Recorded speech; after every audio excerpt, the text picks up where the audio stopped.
જોરદાર અફલાતુન મૂવી છે. તમને આ મૂવી કેવી લાગી? ખૂબ જ સારું મૂવી. કોઈ તમને એમ કહે કે આ પાછા જોવા છે તો તમે આવશો?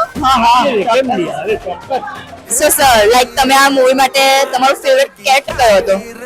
ફેવરેટ કેરેક્ટર જે પેલું મોટો છોકરો હતો ને, નાચો. હા નાચો, એનો જે ડાયલોગ હતો ને, નાચો, તે જોવાની ઘણી મજા આવી ગઈ. બચ્ચાઓ છે આ મૂવીમાં, પણ આ મૂવી બચ્ચાઓ માટે જ નથી, એક ફેમિલી પેકેજ છે. બધા જ મળીને જોવા આવો, બહુ જ મજા આવશે.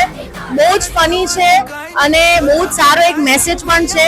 તો હું રિક્વેસ્ટ કરીશ બધા પેરેન્ટ્સને કે તમે આવો, ફેમિલી આખી આવો અને ખાસ કરીને બચ્ચાઓને લઈને જાઓ. પૈસા વસૂલ અફલાતુન મૂવી છે. Hip hip hurray. Really good movie. મારા ફ્રેન્ડ બી છે, વૈભવભાઈ અને 2-3 ફ્રેન્ડ બી છે. તમે આ મૂવીને કેટલું રેટ આપશો 10 માંથી? ઓલમોસ્ટ કેવું છે કે હ્યુમર પણ ઘણું સારું હતું અને નાના અને મોટા લોકોને, દરેક લોકોને એન્જોય થઈ શકે તો 100% 10 out of 10 આપણે રેટ આપી શકીએ.